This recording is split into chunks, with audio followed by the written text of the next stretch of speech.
Welcome to the People Planet Profit podcast. I'm Hayley, Jarick, CEO of the Supply Chain Sustainability School, and today I'm joined by Brendan O'Keefe. Brendan has over 20 years search, executive recruitment and consulting experience across numerous supply chains in the Australian market. He has become a trusted advisor for his service delivery, partnership engagement and industry collaborations. Brendan has a passion for the circular economy and supply chain professional sector and is committed to supporting people and partnering with organisations. Brendan is seeking to increase the awareness of sustainability and how we can all make a positive, sustainable contribution to our futures. Part of his commitment includes completing the Certificate of Sustainable Supply Chain Management with the University of Cambridge, and he's a newly elected Director of the Supply Chain Sustainability School. Welcome, Brendan. Thank you, Hayley, for that fine welcome. Appreciate it. No worries. Now, of course, Brendan's one of my new bosses, so I'm going to go pretty easy on him during this little interview and just start off with something just to warm us up. Just an easy one. Can you summarise for me the supply chain issues in relation to the current delays and shortages? Sure. Great question, Hayley, to start off. I think what we're all seeing again in these days when we go to our supermarket stores to do our grocery runs and whatnot, is there are more significant out of stock issues, probably even greater than the previous occasions, which have been with the classic toilet paper scenario. Now it's across many more product streams. A number of things that sit behind that really are there's been massive disruptions when you come to shipping routes, container availabilities. The fact is they've been in the wrong locations all around the world. Container ships want to do more efficient routings. So effectively, they may not want to be coming to Australia as often because it's not the most profitable routing. And even a simple thing that not many of us would think of is there is a scarcity of pallets on which it's the foundation of which product moves. So that certainly gives us something to consider in terms of how that creates issues for every business, because every business moves a product on a pallet, from A to B through the pipeline. I think the other thing that I have noted is businesses had got into a accustomed approach of more what I would call just-in-time inventory. They had a rhythm with what was coming through to balance consumption and demand. Then what happened was you had significant delays. You suddenly then had over-ordering to compensate. So then volume increases had spiked.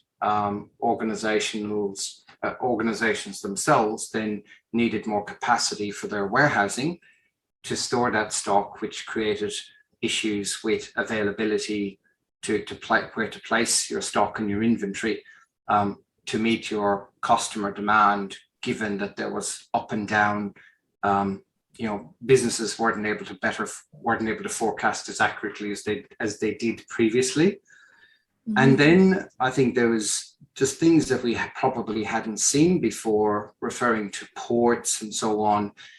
Ships were being anchored out in the ocean due to overwhelming demand. So they were on waiting times for some weeks, in some cases, waiting to get into port to de-stuff the containers. Yeah. So sounds like utter chaos, which it has been to a fair degree, but I think what it has done is organizations have had to question where their product is moving from. Do they need to look at the routing of product and material? Are they looking at trying to get closer, more regional to maybe local supply versus maybe some of their established suppliers overseas? So there are problems obviously that are being addressed, but and then there's a labor issue that has occurred as well in the midst of all of this with COVID across every country. Workforces have been diminished. They've been on rostered shifts in order to minimize the impact of, I suppose, COVID infection. So, and labor labor has been at a premium, which, and it's a lot of this product movement is very physical / automated, but needs the right resources. So I suppose if I just tried to clarify a couple of things that you were saying there. So in terms of the container routing, am I correct in saying that, in terms of we're not an attractive destination, we like to import from certain countries, which means they have to get a container from, say, Bangladesh to Australia. Yeah. And then the container sits here, but we're not exporting to somewhere favorable as well for that container to move around. So the shipping containers need to move around to places where they can be refilled and on-shipped in the routes that make sense. And so if we've got a lot of empty containers sitting in Australia, that's not good. And similarly, if we're exporting things to a country, which then the containers sit in, that's also not good, because then they've got empty containers sitting around the world. Yeah, so it's that classic case of the optimal supply chain load or logistics load is to have full inbound, full outbound. Yeah. And I think what happens locally is that we may get full inbound, but we might have half load outbound.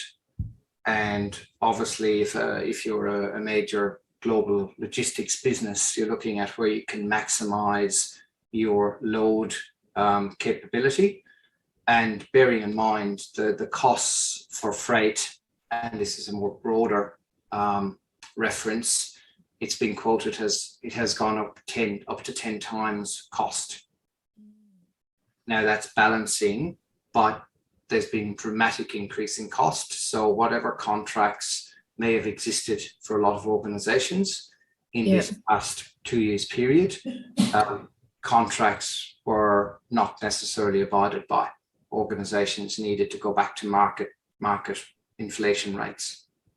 Yeah, wow. And even talking through the pallet issues. So I know that you're saying, like, you're right, most things ship around on pallets. And I think that we've got this, there's the shortage of timber to make pallets. And then there's this problem of like single-use palleting, right? Like it's kind of, you put it on a pallet, you ship it off, you never see it again.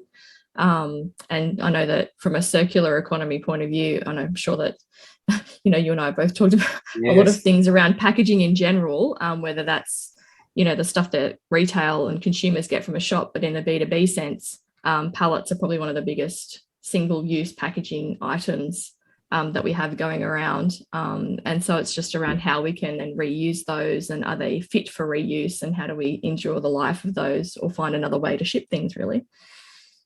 Absolutely. And there's different sort of pallet formats. So, some organizations will work with a very particular pallet supplier or pallet format, because it's literally the kind of the Lego block to their business and how it fits within the slots where they want to put it into their warehouses. Yep. And then when you get shortage, then that creates obviously issues, because they can't be as efficient in how they move product through their business. But then you've got the simple issue of, let's call it a valuable resource being the pallet. The single use impact, it sort of then gets discarded. Whereas like the container issue, it would be highly valuable if it could be recirculated into one of the other locations where they're crying out for the resource.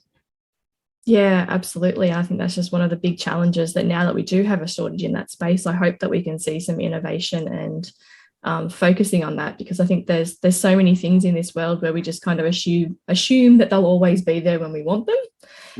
And then now that they're not, we can actually sort of point it out and say, okay, maybe there's a better way to do this. So that's really interesting. And I suppose even that's just one example of just how things are changing, right? So, if we'd have spoken to you 10 years ago and I said, what do you think we'll be speaking about in 10 years? I doubt that you and I were sitting here going, oh, well, there's a container shortage and people can't get pallets. It kind of just wasn't, that type of on the forefront of people's minds. So I'm assuming that, and I suppose in the last couple of years, to say that supply chain has probably been probably the most under pressure parts of businesses that actually move things around. I mean, everyone's been a little bit under pressure the past couple of years, let's face it, right? So I'm sure that all the accountants out there will be going, hey, I've been under a little bit of pressure. And I think all the managers out there will be like, you try and organize these workloads and shifts, and HR are trying to figure out all the, the changing regulations and OH&S issues that change every week. So everyone's had a bit of a hard time of it, but I don't think that,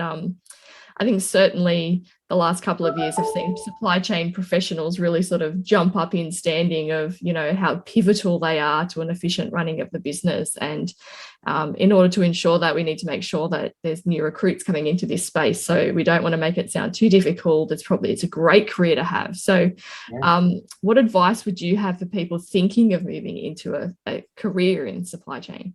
Yeah, great segue with your comment, Hayley, because the comment I've made to people, particularly in the last 2 years, if we address the fact that COVID placed supply chain at the center of discussions. I think people might have naively, done their e-commerce buying and it just turned up at the doorstep some days after a click.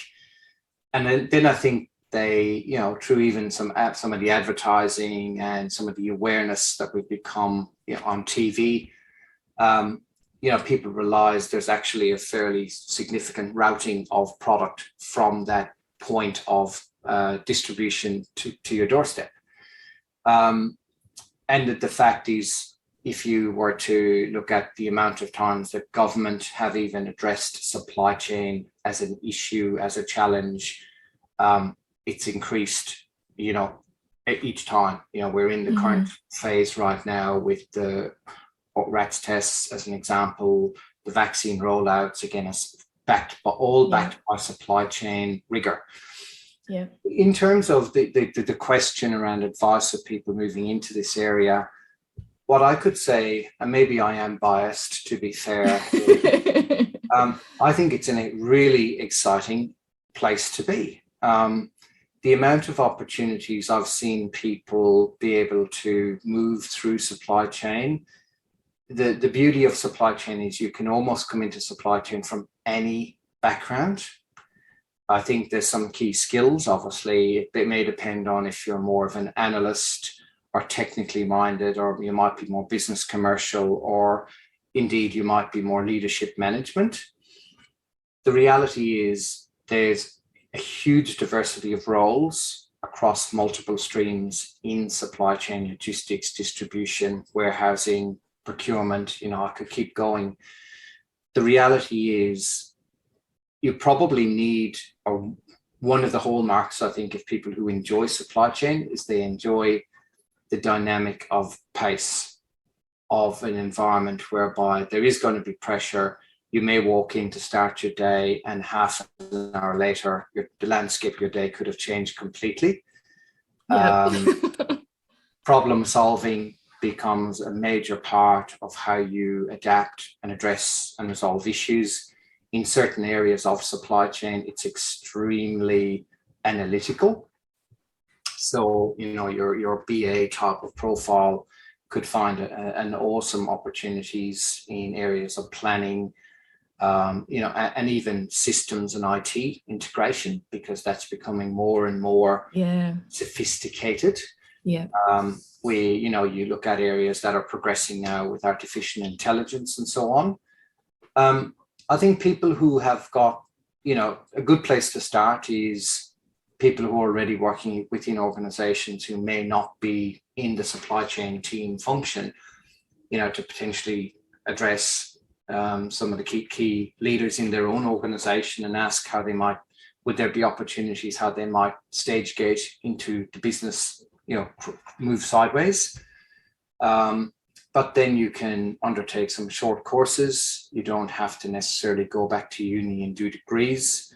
I think supply chain is one of those things that you learn so much by on the job, and sort of being used to the pace of change, and being responsive to dealing with issues. And I think if you think about the longer term, the transitions now that at the more senior to management to executive levels, the voice of supply chain exec is very well heard and understood. Maybe a few years ago, it may not have been quite so central, because supply chain was the function that when it worked well, it was silent. It was only when that supply chain got dragged into the discussion. And that's the that's probably an absolute credit to the supply chain professionals, because like a well-oiled wheel, when it's running well, nobody knows you're there. So, but I think now the reality is every organization centrally looks to supply chain to resolve issues, to gain greater efficiencies. Again, I am biased, Hayley, so, but I think if people enjoy that cut and trust, and want to see longer term opportunities, I think it's a great place, and you can move across industries with it as well, which is the other benefit. Yeah, I think so as well. And I think that obviously I'm biased as well, so we'll pat each other on the back as we keep going.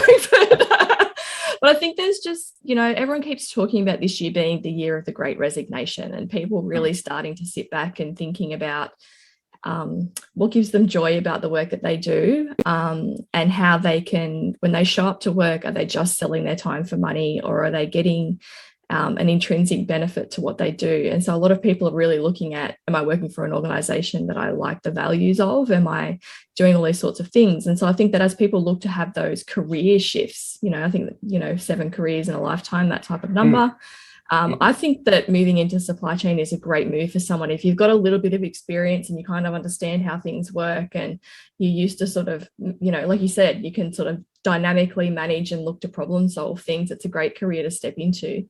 I know I'm a bit of a nerd as well, so I like to get on all the lists and all this is automated, and we've now got a new packing system that or even just to figure out, even just to think about when you get a parcel, think about how it came to you. Did it, was it taken to a shop and put on a shelf and someone took it off a shelf and put it in a box? Did it come directly from the warehouse? Was it picked by a human? Was it picked by a machine? What type of packaging did it come in? Is that standardized? I think everyone's always had that bit of a laugh when you get the giant box with the one little thing in it, and you're thinking, yes, that can't feel right. Someone's got to fix that problem. Like all of those little things, if you're that person that gets that and thinks, oh, I could do that so much better, then this is definitely a career that someone should step into. Or even if, I always admire the truck drivers, the massive truck drivers that can seemingly reverse park into the narrowest of things, when some people on my street can't reverse park a Mini, Yes. So I have complete admiration for everyone through the supply chain and the skills that they pick up. And I know that there's a lot of, like you talk about transitional skills that are transitional across different industries. I think especially if you're in a region where the industries are changing, then this is definitely something to move into, because whether you're in agriculture or mining or in a small business or you're in retail, I think the skills are so transferable. So especially in regional Australia, supply chain is definitely a skill that can jump industries, and you don't have to necessarily move town to find a new job if something happens to your industry. So I think it's a really nice one to move into. But of course, like you, I'm extremely biased. So yes, we are. And I think it's also somewhere where you can always look to improve and always look to grow. And I think, I would say that we're fairly biased in continuing education and training and keeping yourself on board with things, and don't let yourself get too stagnated. And so with that in mind, I suppose my last question for you is around, let's think ahead for the rest of this year, and what sort of trends do you think that we'll see for the rest of this year? Yeah, no, that's a great question, sort of looking forward versus the rear view. I suppose one of the things I've been tracking, and certainly getting a sense of the subconsciousness of that, what's evolving, is more discussion around sustainability. I think COP26 at the end of last year, it got people's attention, whether people truly realized what it was really looking to do, and why Australia is part of this global forum. But I'm actually starting to see now sort of this subliminal messaging and so on, that's being sort of advertised around the government and some of the initiatives and so on, and clean energy and resource. I think this is probably the greatest opportunity that organizations have. My advocacy here, and you would probably agree, Hayley, is, organizations who are not already thinking about sustainability or circular economy, circular supply chain, need to be just opening their minds to what they could do, because every business can do something. There are opportunities with, and I carefully respond here with the word, replacing the word waste, it's resource. Yeah. The old expression of one person's resource is another person's fortune, Yeah. So, and I think businesses can start to think about that, and even in their own supplier communities, how what you might be thinking you just got to manage as a stream out of your business could be somebody else's income stream, and increases the supplier relationship. That's at a very fundamental level. I think the other things we're seeing is there's going to be more, technology has, as we've just broadly touched on prior, there is more automation, there is more technology being developed. There's going to be more technology implementations in terms of smarter. I think AI is something that just exponentially is getting, more intelligent all the time. And the larger organizations are leading this in so many ways. So, that kind of waterfall effect of other businesses, smaller to medium businesses, adopting sort of areas of AI that help them to make better decisions. And the other, look, I think it's not so much a trend, but I think we are in for this year, there's going to be continued disruption. The scenario we've got ourselves into over the last couple of years it's not a quick fix. Businesses probably need to remodel what they're doing and how they're doing it. They're probably now questioning what they've come through, where they need to actually change maybe sourcing channels, how they look at supply relationships, whether they were outsourcing and 3PL engagement, do they now need to bring in some of those areas to their own business to better control and manage? Mm-hmm. And I think the reality of all of this is businesses are questioning more, because what they thought was set and forget for a few years ago has been turned up on its head, and now they need to be addressing and reviewing things a lot more regularly. That 3 to 5 year strategy, if you're relying upon that being set in 2020, your business would be not in a great place today. Well, it's kind of, if you're still manufacturing typewriters, right? Yeah. They're right. Still out there. I'm sure there's still a market for them, but it's not like it was. Absolutely not. And that disruption and change and just keeping track of where things are at, I think is definitely something to keep going with. Yeah. So, I think going back to what was spoke about earlier, the one constant I think in supply chain will be change. It's not probably the environment if you want to come and steer yourself down the road in a straight line. That's not supply chain anymore. It probably was a little bit more steady state prior, but disruption, interruption, game changing, adaptation, bringing in new technologies, all of these things now need to be part of organizational thinking. And about, it's all about driving improvement, cost management, efficiency, and ultimately the key element, Hayley, that's coming out of everything is that there's such a focus on the customer. Yeah. Customer between you and I, when we order something on online, through to major global customers.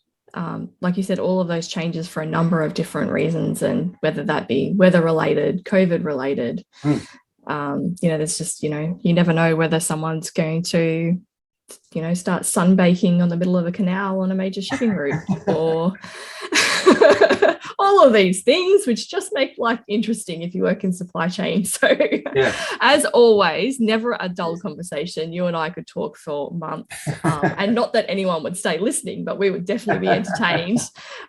So thank you for joining me today, Brendan. You're welcome. Thank you, Hayley. It's been very, very enjoyable.